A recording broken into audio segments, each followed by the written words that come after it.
वेगवेगळी संकट येतात. आज आपण आता गाव बदलू म्हणतो, गाव सोडून जाऊ. कुठं जायचं? नंदबाबाला. नंदबाबा मुखिया होते. गावकऱ्यांनी जे सांगितलं तो आदेश मानावा लागत होता. त्या जायचं कुठं म्हणले, वृंदावनात जाऊ म्हणतो. वृंदावनात? हो म्हणले, यमुनीच्या काठावर ते वृंदावन. अरे ज्या वृंदावनामध्ये संपूर्ण तुळशीचं वृंद आहे, तुळशीचं वन आहे, ते असं ते वृंदावन. यमुनेचा काठ आहे त्या वृंदावनामध्ये, आणि यमुनेच्या काठावरती सुंदर असं वन बसलेलं आहे. त्याच्यामध्ये आपण जाऊन नक्कीच आपण तिथं वासी होऊन जाऊ आणि सुंदर असं देखणं वृंदावन. वृंदावन प्यारो वृंदावन, बोला बोला सगळे. वृंदावन प्यारो वृंदावन, वृंदावन प्यारो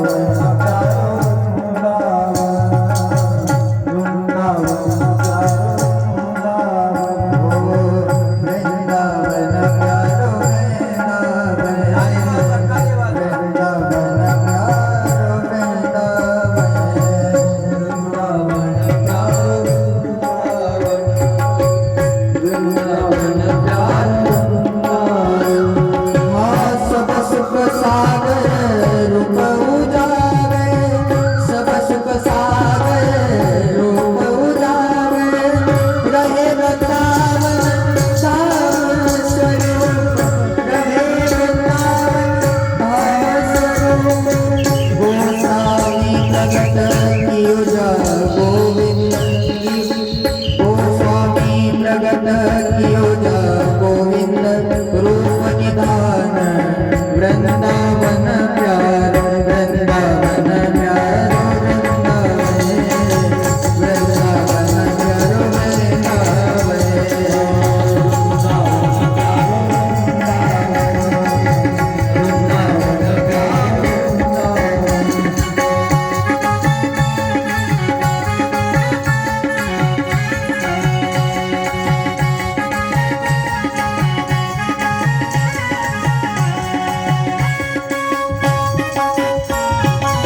वृंदावन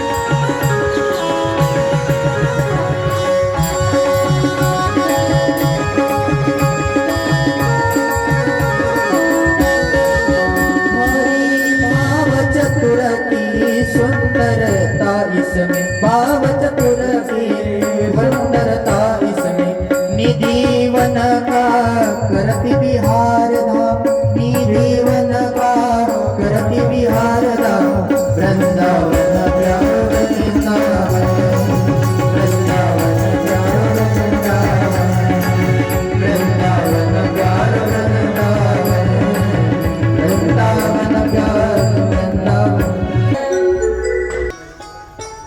सगळ्या गोप गोपिकांनी, सगळ्या गोकुळवासियांनी वृंदावन संपूर्ण फिरून पाहिलं.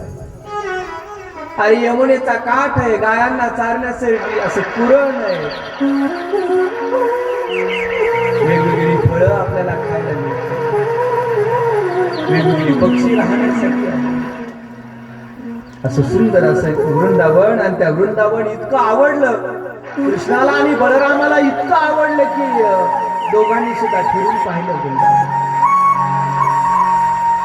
आता दोघं चांगली मोठी झालेली आहे, भगवंतही मोठे झाले. आता वृंदावनामध्ये दोघंही फिरू लागले.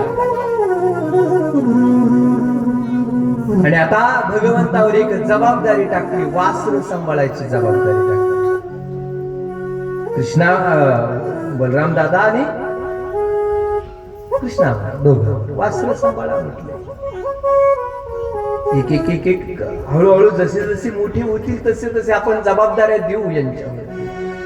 असं नंद बाबा यशोदेला बोलू लागले. आता वासरे सांभाळू लागले. छोटी गैया छोटे छोटे बाल, छोटी छोटी गैया छोटो छोटो बाल, छोटो सो छोटो सो मेरो मदन गोपाल, छोटो सो मेरो मदन गोपाल, छोटो सो मेरो मदन गोपाल. छोटी छोटी गैया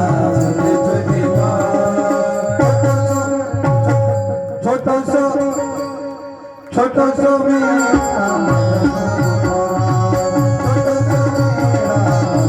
गोपाल, छोटो सो मेरा मदन गोपाल. आगे आगे गैया पीछे पीछे ग्वाल, आगे मैया पीछे पीछे ग्वाल, आगे आगे गैया पीछे पीछे ग्वाल, आगे मैया पीछे पीछे ग्वाल. पीछे में मेरो मदन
आता भगवंत आता वासर सांभाळू लागले. आता गाया सांभाळू लागले.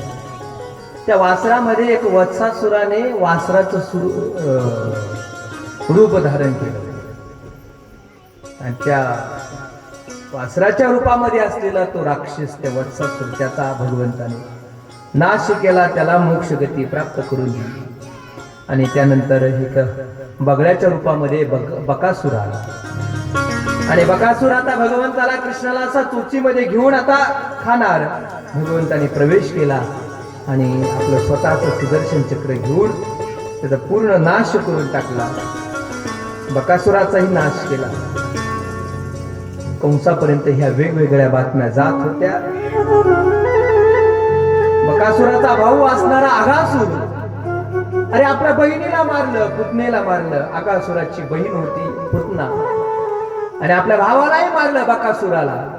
असं पाहिल्याबरोबर त्या दोनही बातम्या आपल्या कानावर पडल्या. अघासुराला इतका क्रोध आला की आता मी कृष्णाचा वध करून येतो, कृष्णाचा नाश करून येतो.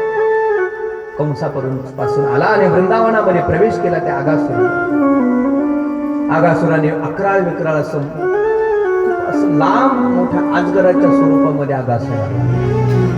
एवढं मोठं त्याने जबडा, इतका मोठा पूर्ण असा जबडा हे केलेला होता की वरचा भाग आकाशाला आणि खालचा भाग जमिनीला लागला. एवढा मोठा जबडा त्याने पूर्ण असा उघडा करून ठेवलेला जबडा.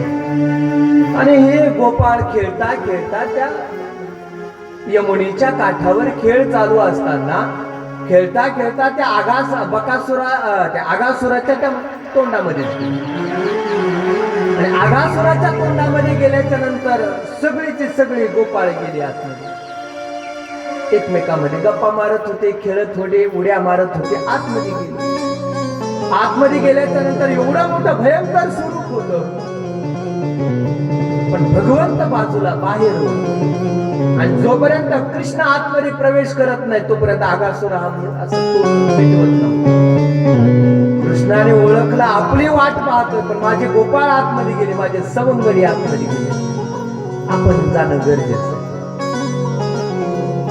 भगवंताने आत प्रवेश केल्याबरोबर आगासुराने आपलं तोंड मिटून टाकलं आणि पूर्ण असं शरीर हलवायला सुरुवात. भगवंताने आतमध्ये प्रवेश केला आणि त्याच्या कंठाच्या जवळ जाऊन उभा राहिले. आणि तिथं उभा राहून भगवंताने एवढं शरीर फुलवलं, एवढं मोठं शरीर केलं की त्याला श्वासोच्छ्वास घेता येईल, एवढं मोठं शरीर.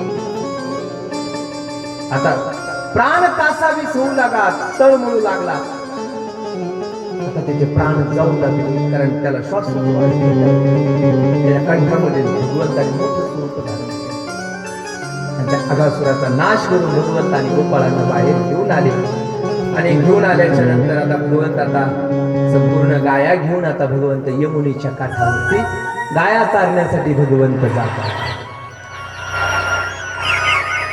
भगवंताला यशोदा मातेने सजवलं. खांद्यावर कांबळी दिली, हातामध्ये काठी दिली, मोर पिसारा लावला, बासुरी दिली हातामध्ये, कमरेला बासुरी लावली आणि भगवंताला सजवलं. आता ह्या गाया घेऊन आता यमुनेच्या काठावरती आता तू गाया चालायला जा. सगळ्या गोपाळांना घेऊन हा भगवंत आणि कृष्ण आणि बलराम दादा सगळे गोपाळ आता यमुनेच्या काठावरती गाया घेऊन गेले. आता गाया घेऊन गेल्याच्या नंतर वेगवेगळे खेळ खेळू लागले. हुतुतू असे, हमाम असे, इटी दांडू असे, कबड्डी असे, हे खेळ खेळू लागले. घ्यायचा एखादा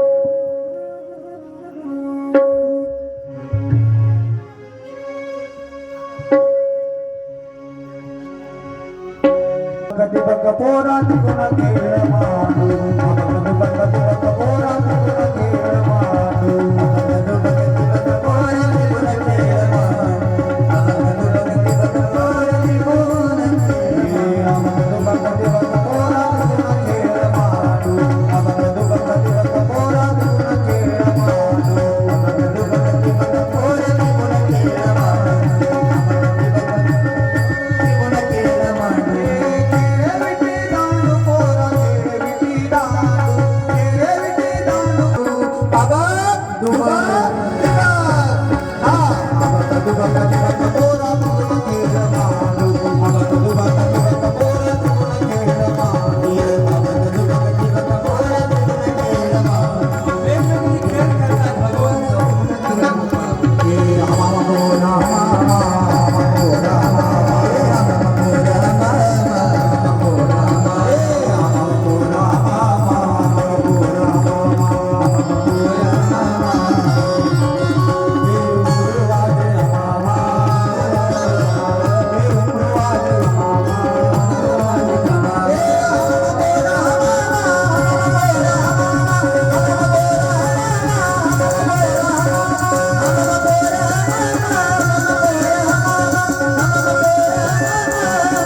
खेळ खेळत असताना कुठपर्यंत खेळ खेळावे म्हणून सगळे गोपाळ खेळ खेळत असताना भगवंताने सांगितलं, अरे आपण खेळ खेळतो पण गाया गेल्या ना. आपण खेळण्यामध्ये रंगून गेलो पण आपल्या गाया दूर गेल्या. मग भगवंताने सांगितलं, आता आपण काय करू, कुठपर्यंत खेळ खेळायचा, सगळ्याला एकत्र करू. गाया एकत्र कोणाने, सगळ्यांच्या शिदोरे एकत्र करू. असं बोलल्याबरोबर शिदोऱ्या एकत्र करण्याच्या असं बोलल्याबरोबर जो मधुमंगल होता त्याला भगवंत कृष्ण म्हणू लागले, अरे मधुमंगला, रोजच तू आमच्या घरचं जेवण करतोस, तुझ्या घरचं आम्हाला कधीतरी आण जेवण. आज आमच्या घरचं जेवण आहे, तुझ्या घरून काहीतरी घेऊन ये. वाकड्या असेल, बोबड्या असतील, मधुमंगल असतील, ही सगळी भगवंताची गोपाळ होती, सवय. शांडिल्य ऋषी आणि पूर्णमासी यांचा पुत्र होता तो मधुमंगल. शांडिल्य ऋषी अत्यंत तप करणारे होते, तपश्चर्या करणारे होते. ब्रह्मव्रत रोज पालन करणारे होते शांडिल्य. सकाळी भगवंताच्या आराधनेला बसली की संध्याकाळपर्यंत त्यांना जेवणाचं सुद्धा सूद राहत नसतं, भान राहत नसतं. मग जी त्यांची पत्नी होती पूर्णमासी, अरे जर पती जेवला नसेल तर ती तरी कशी जेवण करेल. पती जेवले नाहीत म्हणून घरामध्ये जोपर्यंत पतीची पूजा पूर्ण होत नाही तोपर्यंत घरात अन्न शिजवलं जात. अन्न शिजवण्यासाठी उशीर होत राहायचा. त्या मधुमंगलाला भूक लागायची, मग यशोदे त्याला हाक मारायची, अरे मधुमंगल जेवायला येत. नंदबाबाला त्यांच्या घरची परिस्थिती माहित होती, त्या लेकराला जवळ बोलावून घेतला, अरे रोज आमच्या घरी जेवायला येत. रोज मधुमंगलाने भगवंताच्या नंदबाबाच्या वाड्यावर जेवायला जायचं, रोज जायचं. आज कृष्ण म्हणू लागला, रोज आमच्या घरी जेवायला येतोस, तुमच्या घरचं मला आज काहीतरी खायचं. रोज येतोस, काय आणू म्हटलं, काही आण, पण मी खायला तयार आहे, तू काही आण. भगवंत असा आहे ना, तुम्ही काही द्यावं, फक्त प्रेम भावनेने श्रद्धापूर्वक द्या, ते स्वीकार करा. तू प्रेमाने घेऊन येशील ना, काही आण, तरी मी स्वीकार करायला तयार. त्या मधुमंगलाने ताक घेऊन आला आणि ताक घेऊन आल्याच्या नंतर त्यानं ते एक घोट घेऊन पाहिला ताकाचा, इतका आंबट होतो. त्या मधुमंगलाला वाटलं, जर कृष्णाने पेलं तर कृष्ण म्हणन, तुझी आई काय आंबट आहे का, काय रे ताक आंबट करते. माझ्या आईला बोलल कृष्णा, म्हणून मी त्याला देणारच नाही, मी एकटाच पिऊन टाकतो. इतका आंबट ताक होतं, तो एकटा प्यायला लागला. त्यावेळेस भगवंताने पाहिला, अरे मधुमंगल एकटा ताक पितोय, धावतच गेले. तोपर्यंत त्याने संपून टाकलं.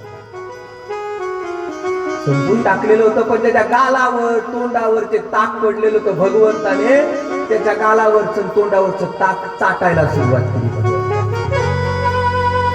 जसं पेंद्याच्या तोंडातली गुळणी घेतली ना भगवंताने, त्या पेंद्याच्या तोंडामध्ये गुळणी होती. पेंद्याला सांगितलं भगवंताने, तुझ्या घरून काहीतरी घेऊन ये. त्यानं चुरून ताक आणलं. आईने त्याला ताक दिलं आणि इतकं त्याला गोड लागलं ताक, इतकं सुंदर ताक केलं होतं पेंद्याच्या आईनं. त्याला वाटलं आपण एकट्याने कसं प्यावं, कृष्णालाही घेऊन जायचं. पण न्यावं कसं, तांब्यामध्ये न्यावं, तर आई खवळल म्हणून त्यानं एक गुळणी तोंडामध्ये घेतली, कृष्णापर्यंत घेऊन आला. धावतच आला आणि कृष्णाला मला फक्त तोंडवर बोलता येत नव्हतं ना, तोंडामध्ये ताकाची गुळणी होती. भगवंताने ओ केलं की त्या पेंद्याने भगवंताच्या तोंडामध्ये गुळणी, सगळ्याचा स्वीकार केला भगवंता. हे सगळं लीला पाहिली भगवंताची, ब्रह्मदेवाने लीला. अरे किती हा गचळवणी राहतो रे हा कृष्ण. लोक म्हणतात कृष्ण हा भगवंताचा अंश आहे, कृष्ण हा विष्णूचा अवतार आहे. अरे उष्ट खातो, गोपाळांचं तोंडातलं उष्ट ताक पितो, त्यांच्या ताटातलं खरकट खाऊन टाकतो. हा कसला देव आहे. ज्यावेळेस देवकीच्या गर्भामध्ये प्रवेश केला होता त्यावेळेस ब्रह्मदेवाने स्वागत केलं होतं गर्भामध्ये प्रवेश केल्याच्या नंतर. आता ब्रह्मदेवाला शंका येऊ लागली की हा कसा कृष्ण, हा कसा भगवंत असू शकतो. परीक्षा घ्यावी म्हणून या भावनेने दूर गेलेल्या ज्या गाया होत्या, त्या वासरं होते, ते सगळे ब्रह्मदेव घेऊन गेले. आणि ह्या गोपाळाने सांगितलं, देवा कृष्णा, आता गाया तू घेऊन यायचंस. खूप लांब गेल्यात, आम्हाला सगळी शिदोरी गोळा करायला लावली, सगळ्या शिदोरी गोळा करायला लागल्या, तू आता तू गाया घेऊन ये. भगवंताने सांगितलं की गाया दूर जाऊ नयेत, त्यासाठी आपण एकत्र असणं गरजेचं असतं. म्हणून भगवंताने सगळ्याला एकत्र केलं आणि गाया आणण्यासाठी भगवंत गेले. गाया आणण्यासाठी गेल्याच्या नंतर ब्रह्मदेवाने त्या गाया आणि सगळ्या वासरं घेऊन गेलेले होते. पाहिलं तर तिथं गायाच नाही. आणि गाया नसल्याच्या नंतर तसेच हातात ठेवून मागा आले, आणि मागा आले तर पाहिलं तर तिथं गोपाळही नाही. मागा येऊस तर ब्रह्मदेवाने ते गोपाळही पूर्ण गायब करून टाकले.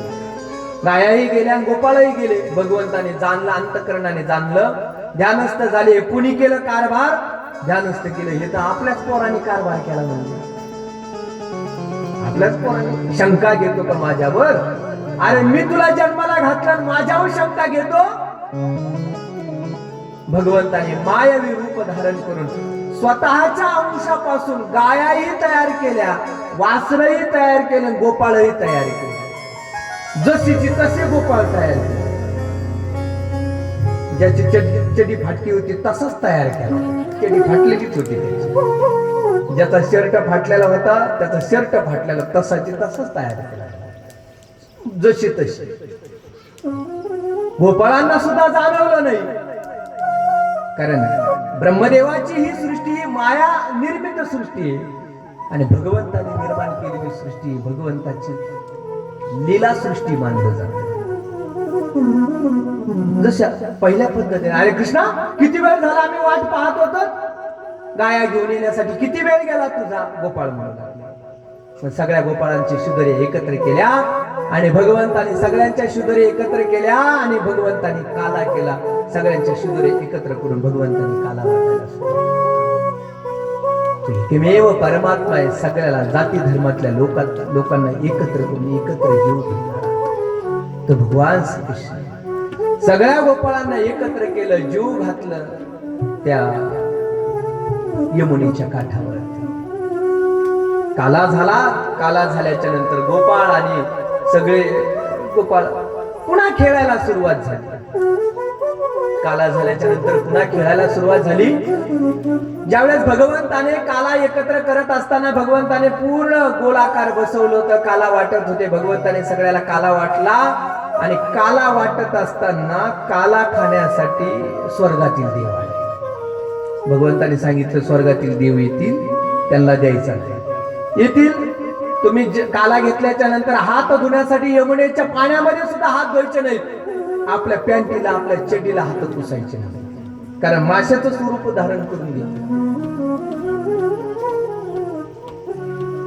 आणि देवाधिकांनी माशाचं स्वरूप धारण केलं होतं. भगवंताने त्यांना काला मिळू दिला नाही आणि भगवंताने सगळ्याला काला वाटला. आणि भगवंत काला वाटत असताना सगळ्या गोपाळांनी भगवंताचा जयघोष केला. बोले गोपाल कृष्ण भगवान की जय. भगवंताचा जय जयकार केला. गोपाल कृष्ण भगवान काला वाटत होता आणि वाटताना नंतर मग काला जेवण झालं त्यांचं आणि जेवण झाल्याच्या नंतर काला घेतल्याच्या नंतर पुन्हा खेळ खेळायला सुरुवात केली. आणि खेळ खेळायला सुरुवात केल्याच्या नंतर भगवंताची आता चेंडू फळी खेळ खेळायला सुरुवात झाली. आणि चेंडू फळी खेळ खेळायला सुरुवात झाल्याच्या नंतर पेंड्याने हातामध्ये बॉल घेतला आणि चेंडू घेतला आणि टाकायला सुरुवात केली. भगवंताने असा चेंडू मारला की ते कदंबाच्या झाडावर जाऊन पडला. कदंबाच्या फांदीवर जाऊन तिथं अडकला. कदंबाचं झाड होतं ते यमुनेच्या द्वाहाच्या त्या काठावर होतं ते झाड. त्या फांदीवर पडल्याच्या नंतर सगळे गोपाळ एकत्र झाले. अरे कदंबाच्या झाडावर तो चेंडू अडकलाय, आता काढील कोण? कृष्णा, तू मारलास, तू घेऊन आला, तू घेऊन आला. तो डोह होता, कालियाचा डोह होता. त्याच्यावर विष, संपूर्ण पाणी, विषाने भरलेलं पाणी होतं. इतका भयंकर तो विषारी नाग होता. कालिया नावाचा नाग इतका भयंकर होता की त्या डोहावरून पक्षी जरी गेले तरी पक्षी मरत होते. इतकं विषाने भरलेलं तो डोह. काठावर ते कदंबाचं झाड आणि त्या कदंबाच्या झाडावर त्या फांदीवर चिंडू आढळला. अवतीभोवती त्या डोहाच्या अवतीभोवती कुठेही झाड हिरवगार झाड लावले राहिलेलं नव्हतं. सगळी वाळून गेलेली होती. त्या विषामुळे संपूर्ण प्रादुर्भाव झाला होता. संपूर्ण प्रादुर्भाव. पाणी विषारी झालं होतं. झाडं सुद्धा जिवंत राहिली नव्हती. एवढं कालियाचं विष झालेलं. प्रश्न पडेल तुम्हाला, मग ते कदंबाचं झाड हिरवगार कसं? जर सगळी झाडं वाळून गेली होती तर तेवढं झाड हिरवं कसं राहिलं?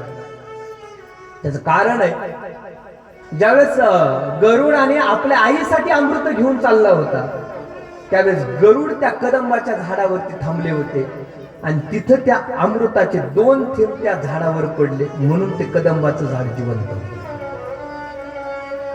कालिया आणि गरुड हे सावत्र भाऊ. सावत्र भाऊ. आणि ज्यावेळेस भगवंताला आग्रह केला सगळ्या गोपाळाने, दादा हे म्हणू लागला, कृष्णा आता तू मारलास, तुला चालवला. आता भगवंताने फांदीवर जावं, हळूहळू चेंडू घ्यावा ना कसं तरी काढून. भगवंताने फांदी असे हालायला सुरुवात केली. ते लहान लेकर असतात, बोराची फांदी हलीत राहते. तर एक बोर घ्यायचं असतं पण ते सगळे फांदी हलवून टाकतात. कच्चे बोर सगळे बोर भगवंताने हालायला. जशी फांदी हलवली ते चेंडू डोहामध्ये पडला आणि चेंडू डोहामध्ये पडल्याबरोबर भगवंताने त्या डोहामध्ये उडी टाकली.